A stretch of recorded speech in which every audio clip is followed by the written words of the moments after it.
So, and the atmosphere, the mood, the weather is that one of Christmas. We are only left with 5 days, I should say 4 days, because we cannot now count Monday, because Monday will be the day for Christmas.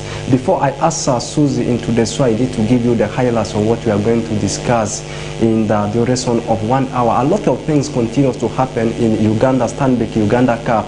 The draws, Nyagakizone preliminary rounds draws, they're already out. We'll be in person to give you the fixer. Some of the teams they are playing in non-registered leagues we have in the country.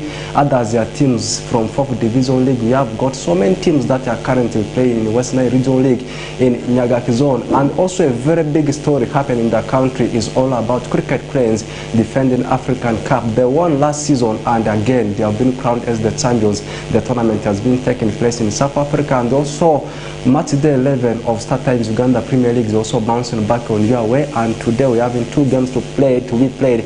Manchester City yesterday night had a game in the FIFA Club World Cup up against Urawa Red Diamonds that comes from Japan, and they already threw a lot, but I don't want to talk lengthy before I introduce Susie Linda. Susie, you are most welcome.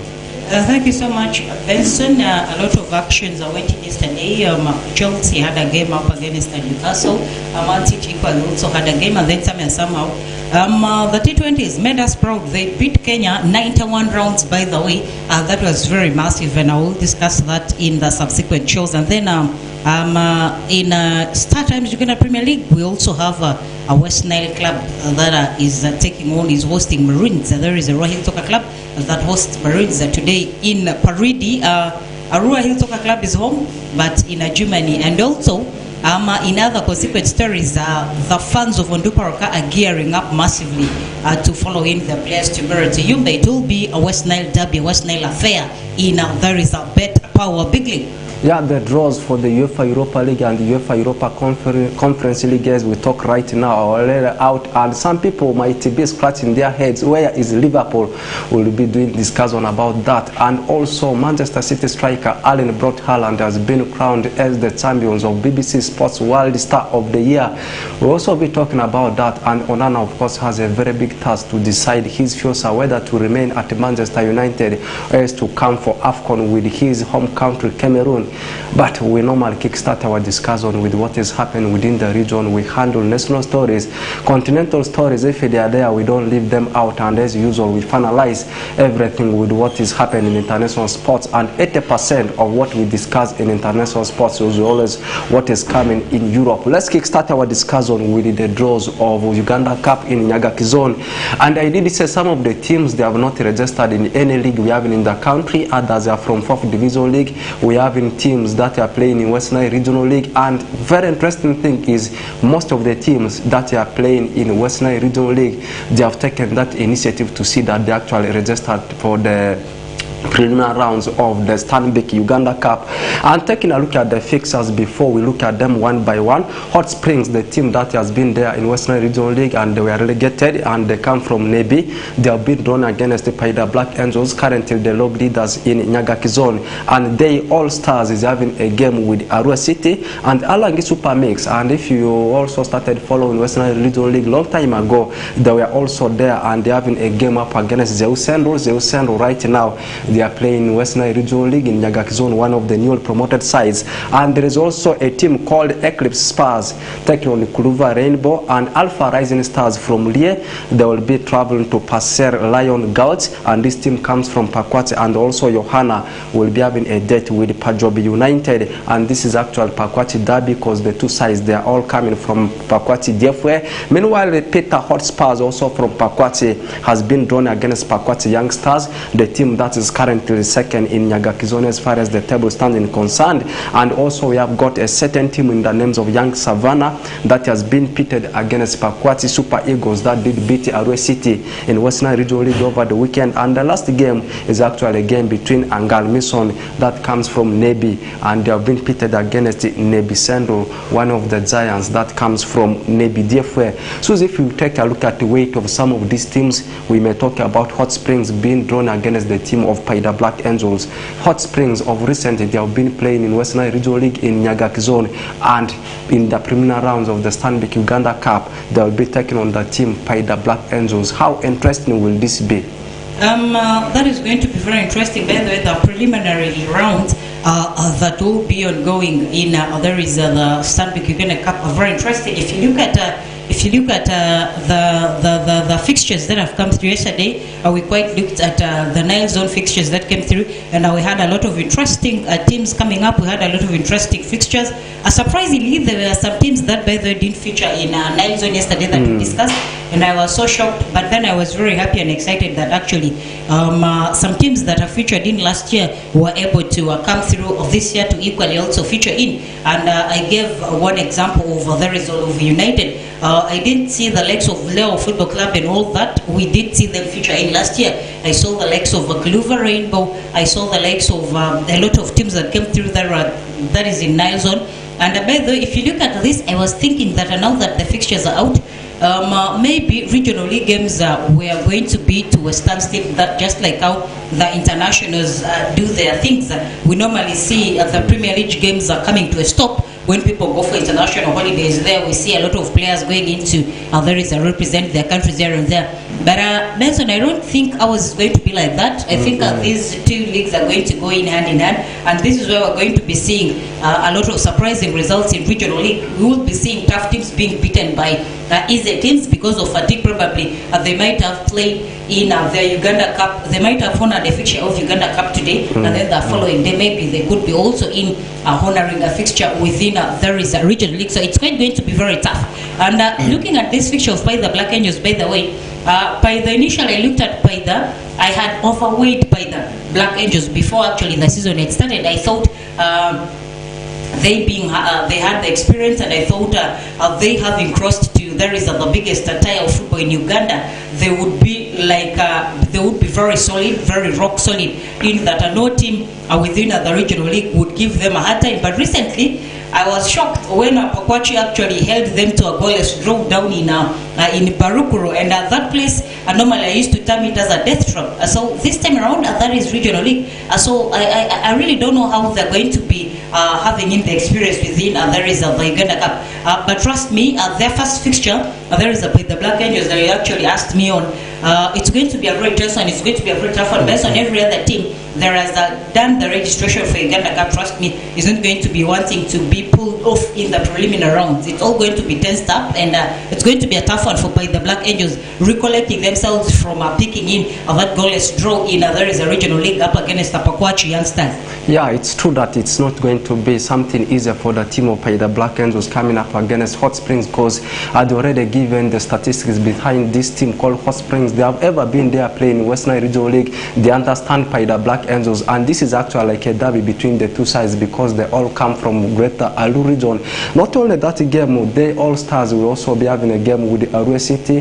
One thing you have actually talked about is the fatigue kind of it, because some of these teams they are not playing in 4th Division League, they are actually playing in 5th Division League. And for others, it's going to be the first of its kind. We are seeing them playing in Stanbic Uganda Cup, and I did say yesterday some of them will take this tournament as an exposure for some of their players. We are waiting to see, of course, how things are going to transpire. Speaking something little about the team by the Black Angels, not the first of its kind we are seeing them participating in the Stanbic Uganda Cup. They have been there. There was a time they proceeded up to the finals, and by then they lost the gong in the finals. So this time they will want to come so strong ahead of this encounter. Another big encounter is actually a game between Alangi Supermix up against the team of Zeus Central. Zeus Central is actually a team that has not been performing very well, and they actually picking mixed results. And as we speak right now, they sit in the relegation zone, and also Alangi Supermix. And I did say this is a team that has been there in Western Regional League. It's actually like a teams that are all having the same weight. Alangi Supermix, of course, being the home side, drawn against Zeus Central. Are we going to see Zeus Central leaving this one into the hands of Alangi Supermix? Maybe concentrate to see that they avoid the relegation.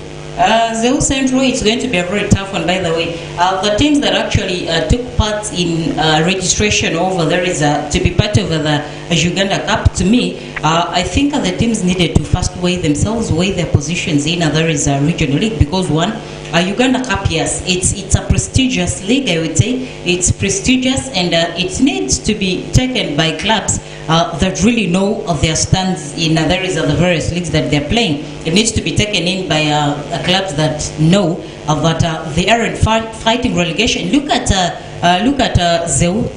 Zeu currently is fighting relegation, and you know how hard it is these days to cross over to from the 4th division to mini zonos, then to crossing over to the regional league. It's quite a very tough one. It's a long process. It's a long journey. So to me, I think a team that has made it through to the regional league shouldn't play about with that. They really need to work hard. They really need to play out their hearts to see to it that they maintaining their positions within the regional league one. Zeu is fighting out relegation. To me, I think Zeu really needed to concentrate on fighting relegation and finishing in a better position, else maintaining in their position within the regional league. Now, they're going to be serving 2 masters at a go one. They won't also be allowing themselves to lose out to Alangi.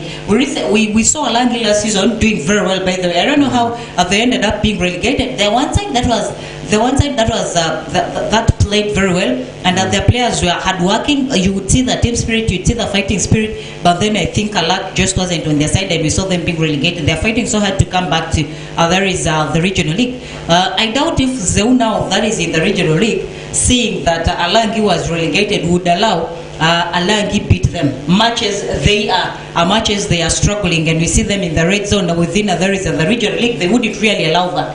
There are some teams that have been pioneers of Western Regional League, more especially in Nyagaki Zone. The team you have just discussed, the Alangi Supermix, one of them.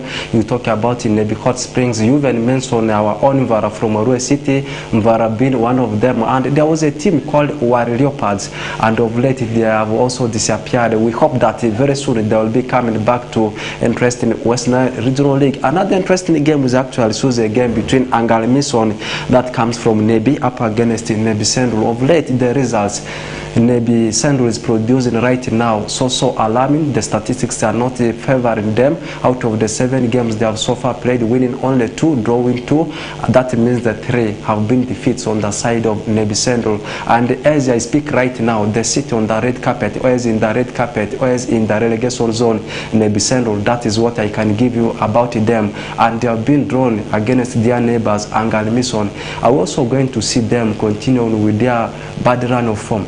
By the way, Nebi Central is a very good side. We discussed their problems yesterday. Nebi Central just needs to arrange their management. Nebi Central needs to trust in the coach that they have hired to do their work.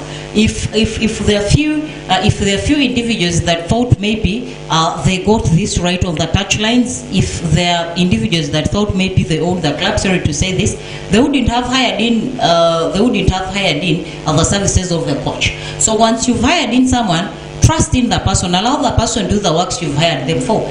So if Nebi Central does not work on this particular problem, this particular vice that is eating them up, trust me, they are going to lose out continuously, even in the Stanbic Uganda Cup preliminary rounds, even in the regional league. Why they're not winning in is because of, I would say, there is a conflict of interest. Everyone wants their words to be final. Everyone wants their words to be respected. Everyone wants to be final and all that. And yet they get to cross past their limits. And everyone needed to remain within their jurisdiction. You remain within your limits. You remain within your boundaries of the office.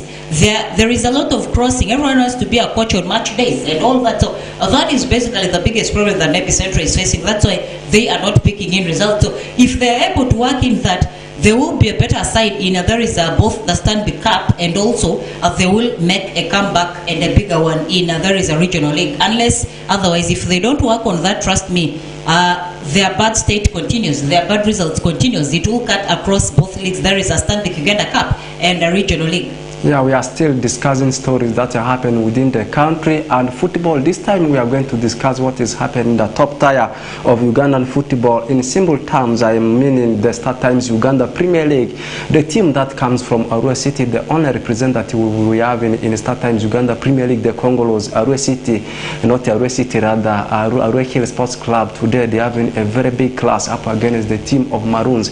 Before we actually analyze these games one by one, we need to give you the summary of the the games to be played. We have got Arua Hill Sports Club, like I've just said, having a game up against Maroons. This game will be actually at Paridi. Meanwhile, Mbarara City at Kateka will be saying hi to the team of Airtel Chitara Busogo. Of course, tomorrow we'll be having a date with the URA, as you can call them, Uganda Revenue Authority, the tax collectors, and tomorrow still NEC FC will be playing the team of Express Bright Stars.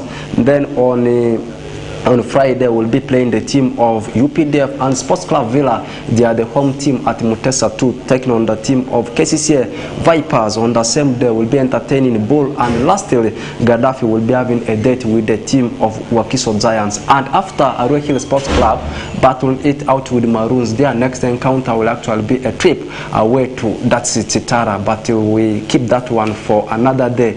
Our biggest talking point is the game today. They will be hosting at Paridi Stadium up against Maroons. Arua Hill Sports Club, you take a look at how they have been performing. Out of the so many games they have played, accumulating only 5 points. That means they have drawn 2 games and only winning 1, and the rest have been defeats on the side of Congolos, and they are the last team at the number 16, sitting in the relegation zone. You look at the team of Maroons. Maroons is a stubborn side, always giving that hard times to the teams they are always facing, and you look at the games they have played, even against some of the big sides we have in the country, the likes of Vipers, you talk about KCS Sports Club Villa, most of them have actually been wins on the side of Luzirabe's side. This time they are traveling away, and the team of Arua Hill right now, they are ambitious. This time they will stop the high-flying theme of the high-flying theme of Maroons. Will it be happening, or still you will see them dropping points? I don't see Arua Hill winning any game against Maroons today.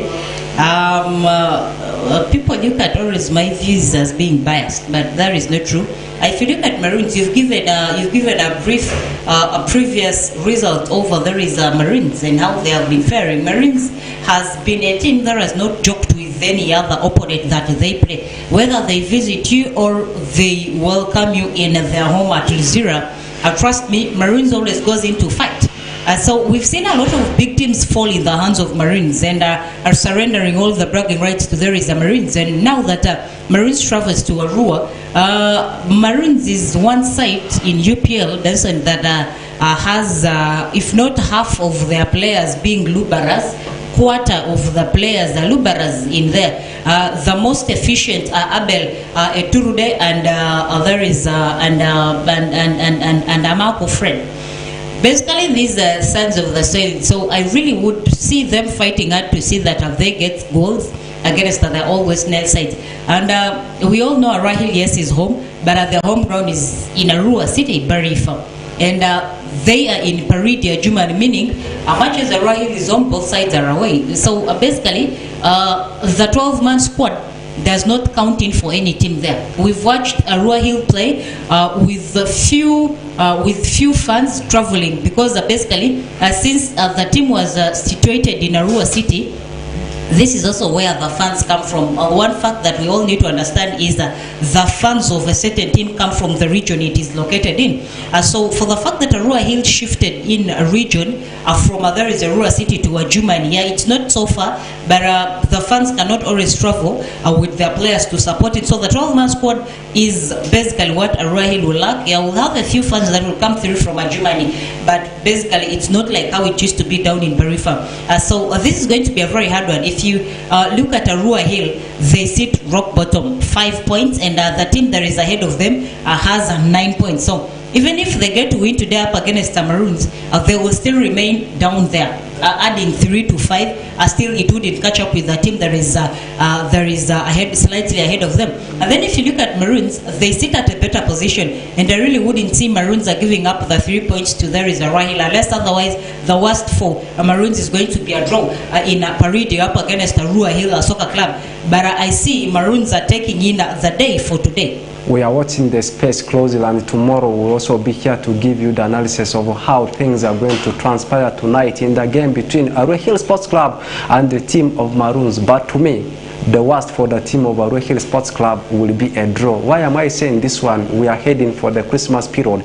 No any other team will want to pick a defeat when it comes to the closing edges of this festive season, particularly that very day of Christmas. I am seeing a draw for the team of Congolos. Another big encounter we cannot forget to talk about is actually the game between Mbarara City as they take on the team. Mbarara City is having a date up against Airtel Chitara. One or two things I want us to discuss in this particular game is, once we talk about Mbarara City, people's mind always go to the state of the pit Katseka they having. And people believe that Katseka has always been a very difficult hunting ground for most of the teams, which is true, because you look at the journey of most of the big teams. You look at Sports Club Villa, you look at KCA, you talk about Vipers. They have gone that side, but coming back with either points or else, either with either point or else without the points. But you look at this game, Airtel Chitara, they're having a lot of brilliant players, but Katseka is the state of the pit we are discussing about. Will it be the state of the pit that will favor Mbarara City, or else you will be looking at the individual brilliance of some of the players, more especially Dennis Omedi, the striker for Airtel Chitara? We've seen a lot of teams falling in Chitara, I mean at Katseka. However big you might be, however legendary you might be, named there is in sometimes you get a Premier League. Trust me, once you're crossing to Katseka, just know the best you can pick at Katseka is a draw. We saw Villa. I think Villa is the only side that has gone to Katseka and has at least has stolen 1 point. The rest have always gone there to dump in the 3 points to there is Mbarara. Recently, the game they played home before coming in to host there is Airtel Chitara. They played KCA. I thought maybe KCA would pick in a draw there and all that, but boom, they all also lost it in the hands of Mbarara. So Katseka is a death trap. Trust me. Katseka, if it was in Arua, it would be parable. Once you go there, just know you're going in to lose. That is the 3 points. But at Chitara, yes, they are a big side currently. They are fighters, and they wouldn't just give in and drop in all of the 3 points like that. So I think Chitara would be going to Katseka to settle in for a draw, but then Mbarara City wouldn't equally allow. If you look at player-wise, to me, Benson, Chitara has better players compared to there is Mbarara City. They have better players, they are organized and all that. I'm not saying Mbarara City is not organized and all that, but then the only lack that always shines on Mbarara is one, the state of the pitch, and secondly, the tall one squad, there is of the fans and all that. And that is why a lot of teams that get to travel to Katseka get to go in there with a lot of fear factor, knowing that no team that goes there comes back with any points, apart from recently Villa, like Adale Renside, who went in there and came back with 1 point. I am seeing, by the way, this game Chitara can win this game, by the way. Chitara can go there and collect all the 3 points based on the proven players that they have, the experienced players that they have. Unless otherwise, this might end in a draw for Chitara. Yeah, matches of the round, I am looking at the game between Sports Club Villa and Kampala City SKC at Mutesa 2, and at the same time, Vipers locking horns with the team of Bull, and also not forgetting about the game between NEC FC as they will be tussling it out with the team of Express. Briefly, you can highlight something about the game between NEC and Express, and then KCA may be taking on the team of Villa, Bull traveling away to Vipers. We'll look at that one on Friday because they will be played on Monday. On Friday. I want us to look at one game before we look at the rest. Busoga United up against the David Obua's side, URA. That game is also tomorrow 4 p.m. If you look at Obua's recent runs, they have not been consistent. They have really not been consistent. And Busoga United on URA, this is going to be a dangerous clash. It's by the way a little bit confusing. Busoga has also been inconsistent in winning. The same to URA. So ahead of this clash, before I go into look at NEC and Express, maybe I don't know what you would say on this game. Yeah, it's true. These people, they have failed to keep their consistency when it comes to winning games, and they have actually become like unpredictable teams you cannot rely on when it comes to winning games. You will see URA winning today, tomorrow is a draw, the following day is a defeat on their side. The same thing happened to Busoga. And one interesting thing about the team of Busoga is most of the wins they have been picked have been against the tough sides. if you can remember, they went on to beat teams like KC, and I won't be surprised if any of the either sides will end up winning the game. Busoga, they are the home side, they have an upper hand, but in terms of the squad depth, quality of the players each team is possessing right now, we may say that URA is going to win it. But in terms of pedigree, everything, I will say Busoga, of course, is having upper hand in this particular encounter. Okay. Another game you wanted us to look into was NEC Express. NEC Express, trust me 100%. NEC, yes, they are new entrants into the league. There is a Star Times Junior Premier League, but they are doing better than the teams that have been for, that have stayed in the league for more than 10 years. Today, this game will be tomorrow 4 p.m. NEC Express. Express, ever since they went in for their suspension from the time some of their fans assaulted the referee and they were suspended, plus all the games and all that, and not until the fan was produced and is currently, I think, at 0 awaiting a judgment and all that. I think since that time, fans and players went into a trauma, by the way, and they've never recovered from that. I have not seen Express winning any game ever since they came back from suspension. And tomorrow, I don't think it's going to be different when they will be facing NEC. NEC this time around, they are unstoppable. They play in games and they beat in people for fun. Their strikers, the likes of Rashid Okocha, are scoring goals for fun, up to the level of being recognized by there is a Magogo FIFA president. So it's quite a very big one for there is NEC. So any team recently or in the near times to come, any team that is coming up against a NEC should really come with the eyes wide open. Express up against NEC, I'm giving it up to NEC. Yeah, you look at these two teams, each of them, they are having good players. You can talk about the court you have just talked about, from Aban Crowell, that comes from Greater Alu region, and also on the side of Express, you can talk about players like Alpha Sali, you talk about Ramsey, Kawoya. These are players you will be watching come tomorrow. It's actual Kampala derby because these two teams, they are actually closer to each other, and we don't want to go for first half break without giving you how the table standing is looking like. We had already given you the analysis of some of these games. We need to also highlight the viewers with the table standing. Right now on top is the team of Vol with 26 points, being followed by the team of Vipers at number 2 with 24 points. The team that sits at number 3 is Airtel Cetara with 22. At number 4 is NEC FC with 20. Actually, the team that completes the top 5